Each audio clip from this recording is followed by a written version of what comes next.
ஹalleluya ராஜாப்பா ஸ்தோத்திரம் தகப்பனே அப்பா நன்றி என்று சொல்லுகிறோம் தகப்பனே ஏசப்பா இந்த வேலையிலையும் தகப்பனே உம்முடைய சமூகத்துல தகப்பனே ஒரு சிறிய குடும்பமாக ராஜாப்பா வந்து உம்முடைய வசனத்தை தியானிக்க கொடுத்த கிருபைக்காக உமக்கு நன்றி என்று சொல்லுகிறோம் தகப்பனே அப்பா ஏசப்பா நீங்க நல்ல தெய்வமாக இருக்கிறீங்க ராஜா உம்முடைய வசனங்கள் மூலியமாக ராஜாப்பா எங்க கூட பேசுற கிருபைகளுக்காக உமக்கு நன்றி என்று சொல்லுகிறோம் தகப்பனே அப்பா ஏசப்பா இன்னைக்கும் பாஸ்டர் கொண்டாடுற வசனங்களும் பாத பணியில் அர்ப்பணிக்கிறோம் இதே பாவியா நடத்தாமே பாஸ்டர் கூட பேசி தகப்பனே அந்த வசனங்களை நாங்களும் கேட்டு ராஜாப்பா அதுக்கு கீழ்ப்படிந்து நடக்கத்தக்கதான கிருபையை தந்தல்லுங்க ராஜா ஏசப்பா உம்முடைய வசனம் இருக்கிறமும் கருக்குறமும் உள்ள பட்டயமாக இருக்கு ராஜாப்பா அந்த வசனங்கள் மூலியமாக நீங்க தாமே பேசுங்க தகப்பனேப்பா இந்த வசனங்களை கேட்டு தகப்பனே அதற்கு கீழ்ப்படிந்து நாங்க நடக்கத்தக்கதான கிருபையை தாரும்படியா கென்று ஜெபம் கேட்கிறேன் நல்ல பிதாவே ஆமென்.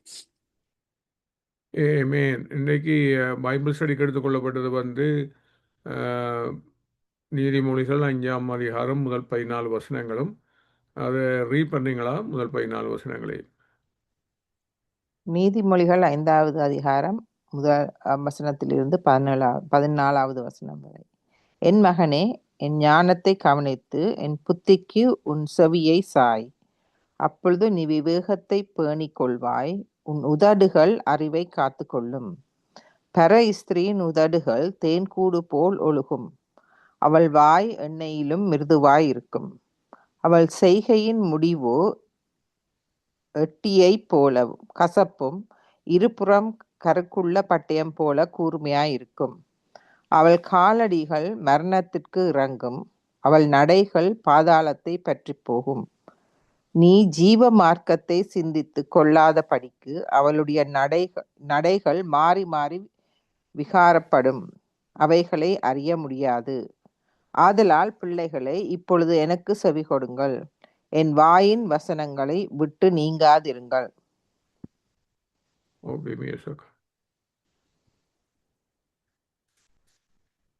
உன் வழியை அவளுக்கு தூரப்படுத்து. அவளுடைய வீட்டின் வாசலை கிட்டிச் சேராதே. சேர்ந்தால் உன் மேன்மையை அந்நியர்களுக்கும் உன் ஆசியின் காலத்தை கொடூரத்துக்கும் கொடுத்து விடுவாய். அந்நியர் உன் செல்வத்தினால் திருப்தி அடைவார்கள். உன் பிரயாசத்தின் பலன் பிரத்தியாருடைய வீட்டில் சேரும். அந்நியர் உன் செல்வத்தினால் திருப்தி அடைவார்கள். உன் பிரயாசத்தின் பலன் பிரத்தியாரை வீட்டில் சேரும்.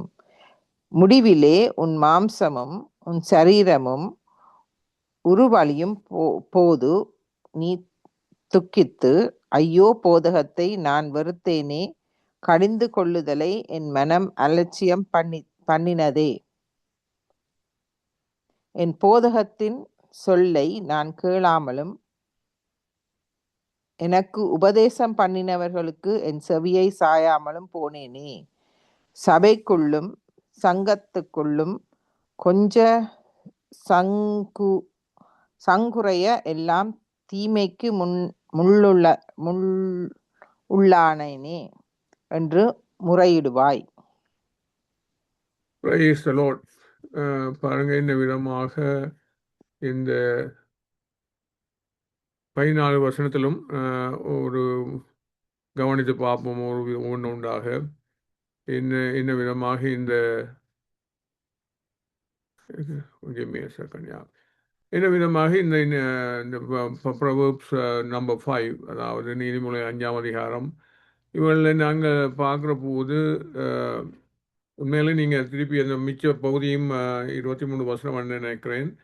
அதில் பார்த்தா ஆரம்பத்தில் என்ன விதமாக இந்த பிக் பிக்சர் ஆண்டவர்களுக்கு இந்த உலகத்தில் அந்த விதமான ஒரு உடன்படிக்கையை மீறுற விதமான நடத்தைகள் அதில் அது பாவம். இவன் இந்த பல்லவராஜ்யத்தை சுதந்திரத்தை கொள்ளாத அந்த லிஸ்ட்டில் நீங்கள் பார்த்தீங்கன்னு சொன்னால் இந்த உடன்படிக்கையை மீறுற கூட்டமும் இருக்குது அதில். அப்போ அந்த விதமாக அவர் உண்மையில் அவரோடு ஏற்படுத்தின உடன்படிக்கை அது கண்ணுக்கு காணாத விஷயம். ஏன்னா தேவனை கணிந்த பிள்ளைங்களால் கண்டுபிடிக்க முடியாது. அதே விதமாக அந்த உறவில், அதாவது அவருடைய உறவில் பொருளாசையாகிய விற்காதேன்னு நாங்கள் சொல்கிற போது அந்த விக்கிரக ஆடாதுன்னு சொல்கிறது பொருட்களுக்குள்ள அடங்கின வாழ்க்கைக்குள்ள தேவனுக்குள்ள அடங்கின வாழ்க்கை இருக்கண்டு. அல்லது கூட இன்னொரு விதமாக சொல்ல போனால் இந்த பொருட்களுக்குள்ள அடங்கின வாழ்க்கைக்கு மேலே கூட காதல் வைக்கிறதால தேவனுக்கு மேலே உள்ள அன்பை விடுமா போல. அப்போ அந்த விதமாக அதுதான் அந்த ஐரோலிட்ரி, அதாவது ஒன்றை விட்டு, அதாவது அந்த உடன்படிக்கைக்குள்ள உண்டானதை விட்டு வழியால் அந்த அந்த அன்பு கூடி கொண்டு போகிறது. அப்போ அந்த விதமாக இருக்கிற அந்த உறவுகளில் என்ன விதமாக அது மேலே பாவம் என்றபடியால் எப்படி அழிவு வந்து செய்கிறதுன்றது தான் இந்த 14 வசனங்களுக்கு அடங்கின விஷயம். அதை புரிஞ்சு கொண்டால்தான் உண்மையிலேயே நாங்கள் அந்த ஞானம் என்று சொல்கிறது அந்த அந்த பாதையில் போகாமல் தப்புறதுக்குரிய அந்த அந்த எபிலிட்டியை தான் ஞானம் என்று சொல்கிறது. அப்போ அந்த ஞானத்தை அது மற்றதும் மூடத்தனம், ஒன்று ஞானமும் மற்றதும் மூடத்தனம். மூடத்தனம் அதுமேலே இது மூடத்தனம், அதை மேலே அதுக்கு செவி கொடுக்காமல் அதை பெற்றுக்கொள்ளாமல் இருக்கிறது ஒரு மூடத்தனம். அப்படி செய்கிற போது நாங்கள் எல்லாருமே அழிக்கப்பட்டுருவோம். அப்போ அதுக்குத்தான் அந்த நேரத்து காலத்துக்கு டீச்சர்ஸ் கொடுக்குற டிசிப்ளினோ அல்லது அவர்கள் கொடுக்குற ஞானத்தை அந்த உறவுகளை கனம் பண்ண தெரியணும். அல்லாவிட்டால் அவைகள் எல்லாவற்றையுமே நாங்கள் இழந்து விடுவோம்.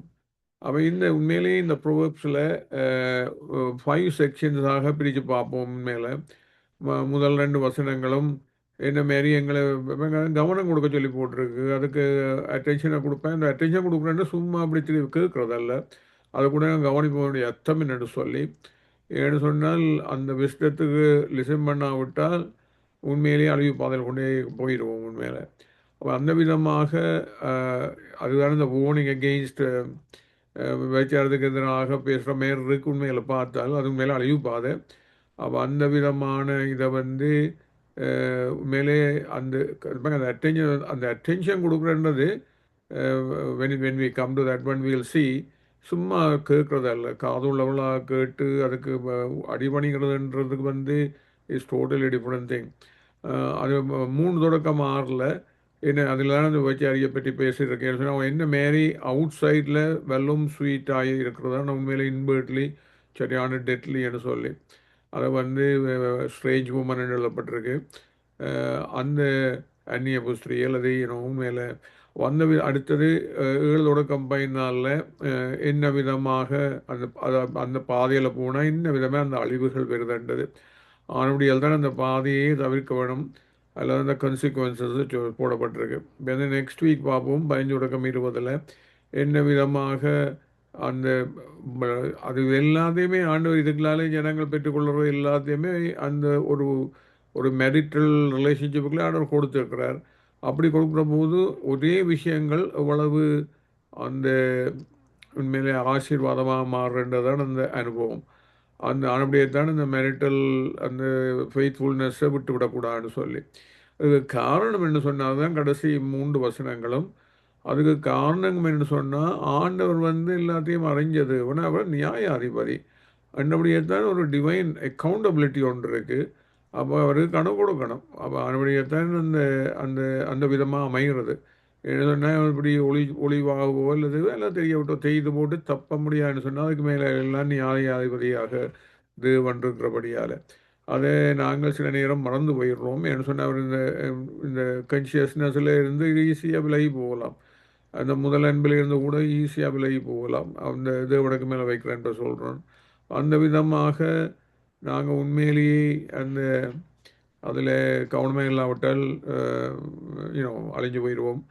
அது மாத்திரமல்ல எங்கள் வைஸ் பர்சன் அதில் இருந்து விட்டு ஓடுன்னு தான் போட்டிருக்கு. அந்த என்வாயன்மெண்ட்லேயே நிற்க வேண்டாம்னு சொல்லி அதை டெஸ்ட் பண்ணுறதில்ல. நான் அது என்னால் மேனேஜ் பண்ண முடியுமென்னெல்லாம் நினச்சிக்கொண்டு அதுகளுக்குள்ள போய் ரெண்டுதில்லை விட்டுட்டு ஓட சொல்லி அதுகளுக்குமே இந்த எக்ஸாம்பிள்ஸை பார்ப்போம் அந்த நேரம் வர்ற போது. அண்ட் தென் அதோட விடுறது அப்படியே ஓடுற மாத்திரமே இல்லையா, ஆனால் உண்மையிலே என்னத்தை நோக்கி ஓடுமெண்ட் அதுதான் இந்த மேரிட்டல் ஃபிடலிட்டி. அது ஆவிக்கு ரீதியாக தேவனுடைய உறவுகளை நோக்கி ஓடணும். இந்த உலகத்துக்கு மேலே வைக்கிற இதில் விட்டு ஓடவும் அது அந்த இயேசுவோட அதில் இழக்காமல் இதை பெற்றுக்கொள்ள முடியாது. அதை விட்டு ஓடி தேவனை நோக்கி ஓடணும். அது உலக ரீதியான உறவுகளில் அந்த விதமான உறவுகளை விட்டு ஓடி என்ற அந்த என்வரன்மெண்ட்டில் நில்லாமல் ஓடி போய் உண்மையிலேயே மேரிட்டல் ரிலேஷன்ஷிப்புகளால் ஒரு உறவுகளை நிலைத்திருக்கணும். அதுதான் இந்த என்ன சொல்கிற ஒரு சம்மரி ஆஃப் வட்டவர் இதில் நாங்கள் படிக்க போகிறது. முதலாவது பார்ப்போம் என்ன விதமாக அந்த கவனிக்கிறது அல்லது அட்டென்ஷன் கொடுக்குறதுன்றது. லிசன் டு முதல் 2 வசனங்களையும் படிக்க. என் மகனே ஞானத்தை கவனித்து என் புத்திக்கு உன் செவியை சாய், அப்பொழுது நீ விவேகத்தை பேணிக்கொள்வாய், உன் உதடுகள் அறிவை காத்துக்கொள்ளும். இப்போ இங்கே ஒன்றை புரிஞ்சு கொள்ளணும்னு சொன்னால், இந்த சும்மா கேட்குறேன்னு சொல்கிற போது அதே என்னென்னு சொல்கிறது, இயேசு சொன்ன விதத்தை பாருங்க. அவர் வந்து சொல்கிற போது இன்னும் சுவிசேஷர்கள் வந்து கேட்குறாங்க, ஏன் நீங்கள் இப்போ பார்த்தாலுமே உவமையில் பேசுகிறீங்கன்னு சொல்லி. அப்போ ஆண்டவர் என்ன சொல்கிறார், அவர் சொல்கிறேன்னா இப்போ இந்த படிக்கிறவங்க உள்ளவனுக்கு வேணும் அவனுக்கு கொடுக்கப்படும், பரிபூர்ணமும் அடைவாள், இல்லாதவனும் இடத்தில் உள்ளதும் எடுக்கப்படும். என்ன சொன்னால், அவர்கள் கண்டும் காணாதவர்களாயும், இது மத்திய 13, 12 17 மட்டும், கேட்டும் கேளாதவர்களாயும் உணர்ந்து கொள்ளாதவர்களாயும் இருக்கிறபடியால் நானும் உடையவளோடு பேசுகிறேன்னு சொல்லி. என்ன ஆனதால என்ன இது உங்களுக்குள்ள ஏசாயாம் தீர்க்கதரிசனம் நிறைவேறும் எழுதப்பட்டிருக்கு. என்ன அதுன்னு சொன்னால், இந்த ஜனங்கள் கண்களினால் காணாமலும் காதுகளினால் கேளாமலும் இதயத்தினால் உணர்ந்து மனந்திரும்பாமலும் நான் அவைகளை ஆரோக்கியமாக்காமலும் இருக்கும்படி அவர்களை இதயம் கொளுத்திருக்கிறது தான் இஷ்யூ. உண்மையில் அவர்களை இதயம் கொளுத்திருக்கிறது, அவர் காதால் மந்தமாய் கேட்டு தங்கள் கண்கள் மூடிக்கொண்டார்கள் என்பதை இதயம் கொளுத்திருக்கிற போதுன்னு சொன்னால் மேலே ப்ரைடு. அப்போ அப்படி கொளுத்திருக்கிற போது நீங்கள் என்னது சொன்னாலுமே அது வந்து அங்கே ஒன்றுமே போய் சேர போகிறதில்ல. என்ன சில பிள்ளைகளும் இப்போ எல்லாருக்குமே 2-3 பிள்ளைகள் இருந்தால் தெரிய வரும். சில பிள்ளைகள் வந்து very stubborn and proud and அப்படின்ற போது அவர்களுக்கு நீ அது டேனோன்னு ஹேவ் டீச்சபிள் ஸ்பிரிட் இல்லையா. அவங்க வந்து ஒன்றுமே ஏற்றுக்கொள்ள போகிறதில்லை. என்ன கதை அவங்க தங்களுக்கெல்லாம் தெரியும், நாங்கள் இங்கே படிக்கிறது கொண்டும் இல்லை, எவ்ரி திங் அப்படி ப்ரிசீவ் பண்ணி கொண்டு ஜீவிக்கிறவர்களோட நீங்கள் போய் ஒன்றுமே கொடுக்க முடியாது. ஏன்னா இன்னொருத்தருக்காவது காது திறந்திருக்க போகிறதில்ல. அதுதான் இந்த ஞானம். இப்போ என் மகனே ஞானத்துக்கு அப்படி என் மகனே இருந்தால் உறவு அதையும் புரிஞ்சு கொள்ளணும். ஏன்னா எப்பொழுதுமே இது ஸ்பிரிட் ஆஃப் விஸ்டம் இது. ஏன்னா அது இவன் வார்த்தை எல்லா கையிலும் இருக்குது. ஆனால் அது பரிசுத்தாவியான அந்த சத்தியத்துக்கு நடத்தினால் ஒழிய எங்களுக்கு அறிய போகிறதில்லை. அதுதான் அந்த விஸ்டம் என்று சொல்கிறது. Spirit of wisdom and revelation, the knowledge of God. அப்போ அதை வந்து அது இப்போ எல்லாமே இருக்குது. இவன் இயேசுவே சொல்கிறார், ஆவியானவர் வந்து அது உணர்த்தினாலேயே நீங்கள் அறிய போகிறதில்லை, அவர் வந்து என்ன வெளிப்படுத்தினாலேயே நீங்கள் தெரிய போகிறதும் இல்லை. அப்போ அந்த விதமாக அந்த தேவனுக்குள்ள இருக்கிற விஷயங்களை அவர்கள் கேட்குறதுக்கு முதல் சார்ந்த குணம் இருக்கணும், மனத்தாழ்மை இருக்கணும், அல்லது ஆகிற காரியம் இல்லை. அதில் விட உங்கள் கண்கள் காண்ற நீங்களுக்குள்ள அது இருக்கிறபடியால் எந்த மேய்ச்சலுக்குள்ள நீங்கள் ஒப்பு கொடுக்குறீங்க, பின்பற்றுறீங்க. அப்படிங்கிறபடியால் தான் உங்கள் கண்கள் காண்கிறது, இதயம் உணர்ந்து கொள்ளுது என்று சொல்கிறார். அப்படி அப்போ அதுதான் அந்த அடிப்படை காரணம். அப்போ சும்மா வந்து கேட்குறதில்ல, உண்மையிலேயே சார் ஆட்டிடியூட் அட்ஜஸ்ட்மெண்ட்ஸும் தேவை. சார்ந்த உணர்வு உள்ளவர்களாக இருந்து மனத்தாழ்மை இல்லாவிட்டால் இவளை பெற்றுக்கொள்ள முடியாது. அண்ட் ஆல்சோ இந்த அடுத்தது பாருங்க 3 தொடக்கமான வசனம். இதுதான் இந்த விபச்சாரம் என்ன பேச்சு ஒரு ஸ்ட்ரேஞ்ச் உமன் என்று போடப்பட்டிருக்கு. என்ன மாரி அவளை பாருங்க, அவளை என்ன மாரி இந்த கவுண்ட் ஆஃப் ஃபீட்டை பாருங்க. அது பார்க்குற போது தெரியும், எங்கள் பரஸ்திரியின் உதடுகள் தேன்கூடு போல ஒழுகும், அவள் வாய் எண்ணெயிலும் மிருதுவாய் இருக்கும், அவள் செய்கையின் முடிவோ எட்டிய போலவும் கசப்பும் இருபுறமும் கருக்குள்ள பட்டியம் போல் கூர்மையுமாய் இருக்கும். இதே இதை வந்து எப்படி இந்த பாசிட்டிவான இடத்துல இந்த மாரி இருக்குன்னு பாருங்க. இது வந்து Song of Solomonஸில் 4:11 என் மணவாளி, இது வைஃபை பற்றி சொல்கிறான், என் மணவாளியே உன் உதடுகளிலிருந்து தேன் ஒழுகிறது, உன் நாவின் கீழ் தேனும் பாலும் இருக்கிறது, உன் வஸ்திரங்களின் வாசனை லீபனோனின் வாசனை கொப்பாக இருக்கிறது. நாக்குகளை தான் விஷம் கூட இருக்கிறது என்று பாம்பை பற்றி எழுதியிருக்கு.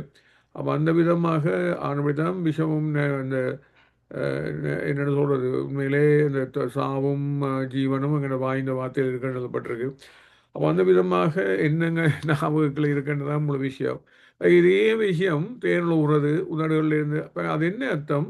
உண்மையில் அந்த சரியான கண்டெக்ஸ்டில் விரைக்கல, அதாவது மேரேஜ் என்ற கண்டெக்ஸ்டில் விடுற போது அது வந்து ஆசீர்வாதமாக மாறும். ஆனால் அதுக்கு வெளியால் அதே இது எக்ஸசைஸ் பண்ணுற போது அதே அட்ராக்ஷன் இருக்குது. எண்ணம் இது என்று சொல்கிறதெல்லாம் ஏமாந்து போகும் ஜனங்கள் எல்லாம். ஆனால் செய்கையின் முடிவோ அந்த எட்டிய போல்ன்றது வேம்பூட். அது பைபிளில் வந்து இனியிலேருந்து ஒரு கசப்பான முடிவு அல்லது சஃபரிங் ஜட்ஜ்மெண்ட் அதுகளுக்கு பாவிக்கிறோண்டு. அப்போ அந்த லெமெண்டேஷனில் எழுதப்பட்டிருக்கு, ஏமோஸில் எழுதப்பட்டிருக்கு, லெமெண்டேஷன் 3:15, ஏமோஸ் 5:7 எல்லாம். அப்போ அந்த விதமாக அது இந்த முடிவு அப்படித்தான் இருக்கும். அது மாத்திரமல்ல இருபுறமும் கருக்குள்ள பட்டு எம்பல் கூர்மையாக இருக்க வேண்டாம் வெட்டி போடும். ஆக்சுவலி இப்போ இந்த ஒரே நைஃபை வந்து கொலை பண்ணதுக்கும் பாவிக்கலாம், சர்ஜரிக்கும் பாவிக்கலாம். சர்ஜரியில் வந்து சுகத்தை கொண்டு வருது அல்லது கொலை பண்ணுது. இப்போ எல்லாத்துக்குமே ரெண்டு ஒன்று மரணமும் சாபமும், மற்றது ஆசீர்வாதம் ஜீவனும். எல்லாத்துக்குமே அந்த விதமான ஒரு இதைத்தான் தேவன் படைச்சு வச்சிருக்கிறார்.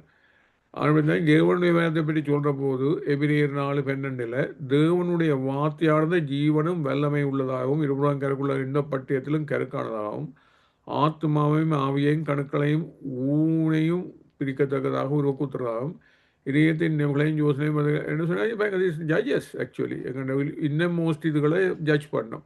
ஆணுபடியால் தான் அந்த இருபுறம் கருக்குள்ள பட்டியம் என்று அவர் அப்படி ஜட்ஜ் பண்ணுறபடியாக தான் அந்த விதமாக முடிவு வருது. என்ன சொன்னால் எல்லாத்துக்கும் மேலாலும் தேவன் நியாயாதிபதியாக இருக்கிறபடியால் அவன் அன்னுபடியத்தான் இதில் உண்மையிலேயே ஒளிச்சு ஓடி அப்படியெல்லாம் தப்ப முடியாது. அவள் காலடிகள் 5ஆம் வசனமும் 6ஆம் வசனமும் அவள் காலடிகள் மரணத்துக்கு இறங்கும், அவள் நடைகள் பாதாளத்தை பற்றி போகும். நீ ஜீவ மார்க்கத்தை சிந்தித்து கொள்ளாதபடிக்கு அவளுடைய நடைகள் மாறி மாறி விகாரப்படும், அவைகளை நீ அறிய முடியாது.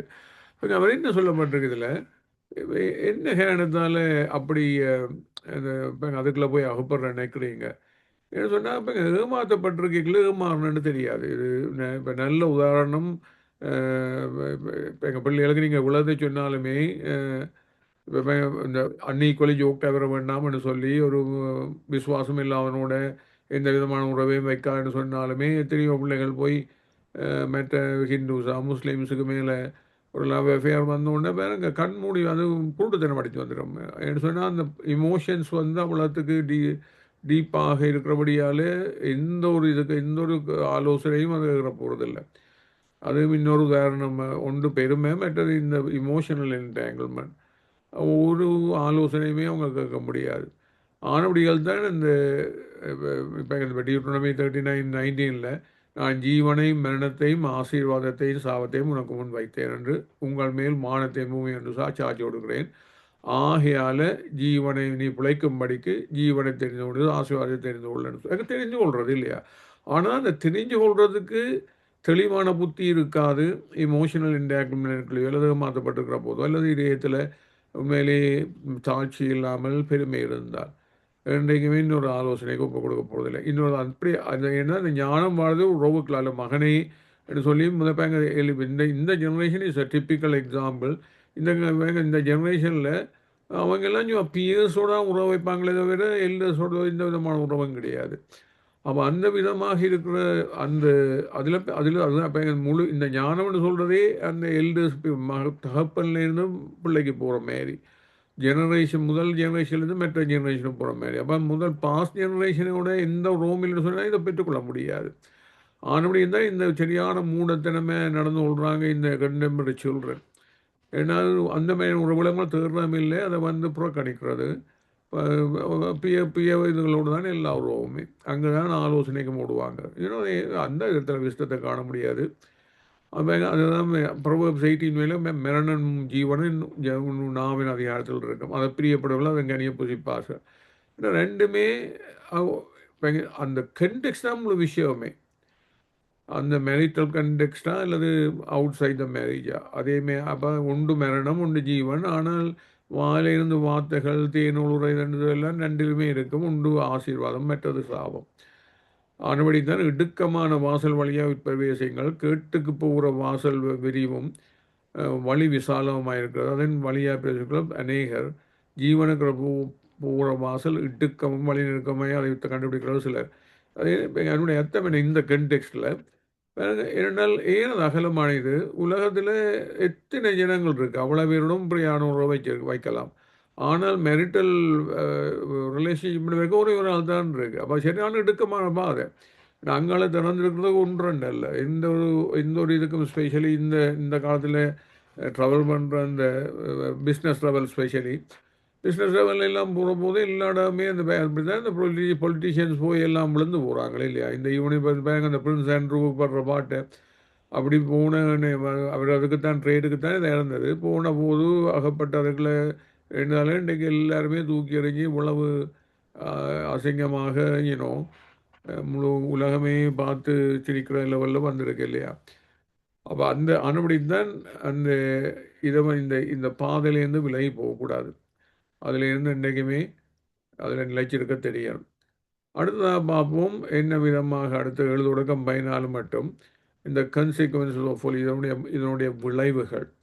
இந்த விளைவுகள் எல்லாம் நாங்கள் உண்மையில் நீங்கள் பார்த்தீங்கன்னு சொன்னால் யூனோ கடைசியிலே அவை எல்லாருமே கவலைப்படுறான். இவன் இந்த நல்ல உதாரணம் ஈசா அந்த ஆசீர்வாதத்தை இழந்த பிறகு அவன் வந்து அப்போ கழுதறி அழுது எல்லா இமோஷன்ஸ் எல்லாம் இருக்குது. தேடியும் மெனந்திரும்பதில் காணாமல் போனான். அதை கண்டாடியல அவன் ஏனோ அந்த விதமாக தான் இந்த இதுவும் அது வந்து சும்மா உணர்வு ரீதியாக இல்லை. உண்மையான ஞானம்ன்றது உண்மையிலேயே தாட்சியான ஒரு உணர்வு இருக்கணும். அப்படி எனக்கு காதுள்ளவர்களாக கேட்டுக்கொள்ளணும். அந்த எல்டர்லி ஜெனரேஷனை கைவிடக்கூடாது. அது அந்த உறவில் நிலைச்சிருக்கணும். அது என்ன சொன்னால் ஸ்பிரிட்ன்றது எப்படி சொல்லுவாங்க, it is good, it is not டோட்ன்னு சொல்லி அதுன்றதுக்கு சும்மா டீச் பண்ண அப்புறம் போய் சேர்றதில்ல. அது உண்மையில் அதை கட்ச் பண்ணணும். அதை கட்ச் பண்ணுறதுக்கு ஆட்டிடியூட் சரியாக இருக்கணும். ஏன்னால் ஆவிக்கு நீயான விஷயங்கள் எல்லாம் ஆட்டிடியூட்லாம் தங்கி இருக்கு. அவங்க ஹம்பிள் ஸ்பிரிட் அப்படி தானே இங்கிலீஷில் எழுதுறது இல்லையா? மனத்தாழ்மைக்கு humble spirit, pride spirit, opposite இதுகள் யூனோ அந்த அந்த விதமாக அந்த ஸ்பிரிட்டை பார்த்தீங்கன்னு சொன்னீங்க மீக் ஸ்பிரிட்டட். அப்போ அந்த விதமாக பார்க்குற போது நாங்கள் என்னதை காண்றோம், அந்த ஆவிக்குரிய விஷயங்கள் எல்லாம் is more to do with our attitudes. அப்போ அந்த ஆட்டிடியூட் சரியாக வச்சுக்கொள்ளாவிட்டால் இதில் ஆறு காரியம் இல்லை. அப்போ அந்த 7ஆம் 8ஆம் வசனம் இருப்பாங்க, ஆதலால் பிள்ளைகளை இப்பொழுது எனக்கு செவி கொடுங்கள், என் வாயின் வசனங்களை விட்டு நீங்காதிருங்கள், உன் வழியை அவளுக்கு தூரப்படுத்து, அவளுடைய வீட்டின் வாசலை கட்டி செய்யறாதே. அந்த விதமான உறவுகளில் இருந்து அதுக்குரிய கவுன்சில் என்ன? இதுக்கு நல்ல உதாரணம் வந்து அவன் ஜோசப் பேங்க அவள் அந்த 40 வைஃப் அவனை டெம் பண்ண போது அவன் காமெண்ட்டை பிடிச்சாலுன்னு போட்டுக்கிடாது.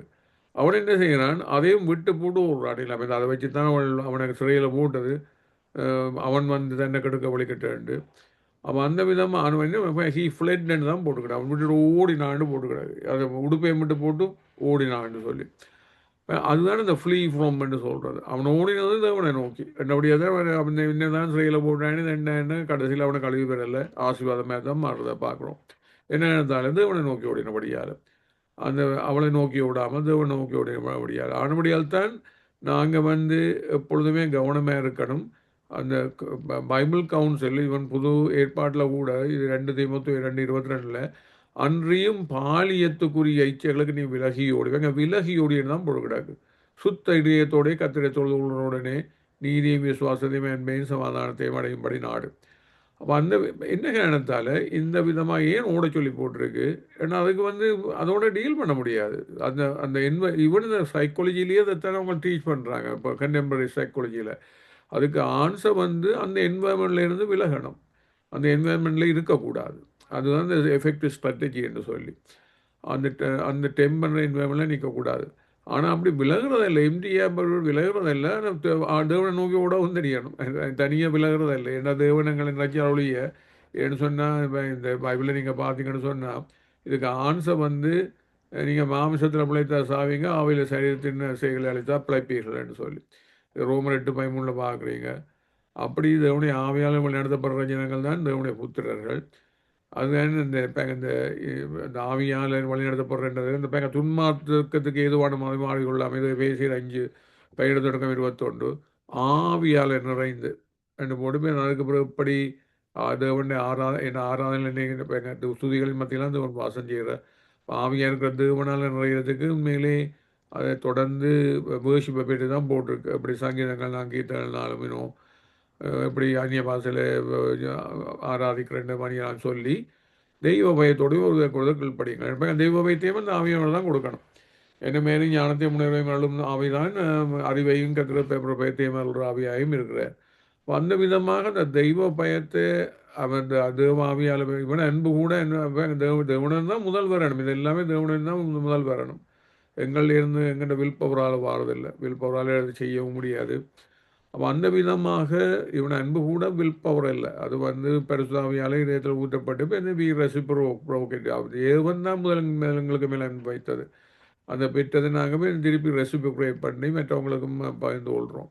அப்போ அந்த எம்பவரிங் அதுக்குரிய வல்லமை வர்றது தேவனிடம் இருந்து. அதேமாதிரி தான் தேவனை பயப்படவும் கூட பயமும் கூட. அதேமாதிரி தான் இந்த விஸ்டம் எல்லாமே. அப்போ இந்த விதமாக அந்த அதுக்கு நல்ல இன்னொரு உதாரணம் வந்து லூக்கா 14ஆம் அதிகாரத்தில் இருப்பாங்க. அந்த ஆவியால் தான் இயேசு வழிநடத்தப்பட்டது. சாத்தானால் சோதிக்கிறதுக்கு போடப்படுங்க. சாத்தானால் சோதிக்க முதல் ஆவியால் வழிநடத்தப்பட்டபடியால் ஆவியான சொல்கிறத கேட்டு சொன்னபடியால் சாத்தானால் மேற்கொள்ள முடியலை. அப்படிதான் நாங்கள் ஆவியெல்லாம் அவனை பிரம்ப தள்ளுறது. என்னுடைய அர்த்தம்னு சொன்னால் அவருக்கு ஆவியின் பட்டியம் இவனுடைய வார்த்தை. அவன் அவர் கொடுக்குற வார்த்தையை கேட்டு பேச தெரியும். அதை காதுள்ளவர்களாக இருக்கணும்னு சொன்னால் திருப்பவும் சார்ந்த உணவும் இல்லாமல் அதை செய்ய முடியாது. அப்போ இந்த இதயம் கொடுத்துருந்தா அதை கேட்க போகிறதும் இல்லை. இப்போ நீங்கள் சேர்ந்தால் உன் மேன்மையும் இது வந்து 9-14 மட்டும் அதோட வாசித்து முடிப்போம். சேர்ந்தால் உன் மேன்மையை அந்நியர்களுக்கும் உன் ஆயுசின் காலத்தை கொடுவருக்கும் கொடுத்து விடுவாய். அந்நியரும் என்ன மாரி அந்த அதை விட்டு விலகினால் என்ன மாரி கடைசியில் அழிய விடுதுன்னு பாருங்க. அந்நியர் ஒன்று வந்து சொன்னால் உன் ஆயுசின் உன்னை மேன்மையை அந்நியர்களுக்கு போய் சேர்ந்துடும். அதாவது உயர்ச்சியெல்லாம் உன்னை அந்நியருக்கு தான் போய் சேரும். உன் ஆயுசின் காலம் கொடூரமாய் கொடுத்து விட வாழ்கிற காலம் எல்லாம் வியாதிகளும் அதுகள் தான் இருக்கும். அந்நியர் உன் செல்வத்தை நான் திருப்தி அடைவார்கள் சொன்னால் உன்னுடைய செல்வத்தை இன்னொரு தான் வந்து அனுபவிப்பான். உன் பிரியாசத்தின் பலன் சொல்ல உன்னுடைய உழைப்புகள் பிரியாசை எல்லாத்தையும் புறத்தியார் வீட்டுக்கு தான் போய் செய்கிறோம். அதனுடைய பலன் எல்லாம் முடிவிலே உன் மாமிசம் உன் சரீரம் உழைந்து போகும். அதுவும் எத்தனையோ இந்த மாதிரி போனாங்களே நான் பார்த்துருக்கிறோம். மைலோட் கடைசியில் எத்தனையோ விதமான வியாதிகள் ஈஸ் தேர் ஃப்ளஷ் மேலே அது ஒளியும் போது நீ தூக்கிட்டு அப்போது தான் சொல்லுவேன். நீ இப்படி எத்தனை பிள்ளைகள் இருக்குது. நான் throughout my life I so பிளேசஸில் படித்த இடங்களில் இஸ் ஸோ மிசரபிள். ஐயோ போதகத்தை நான் வெறுத்தேனே, கடிந்து கொள்ளுதலை என் மனம் அலட்சியம் பண்ணினதே, என் போதகரின் சொல்லை நான் கேளாமலும் எனக்கு உபதேசம் பண்ணவனுக்கு என் செவியை சாயாமலும் போனேனே.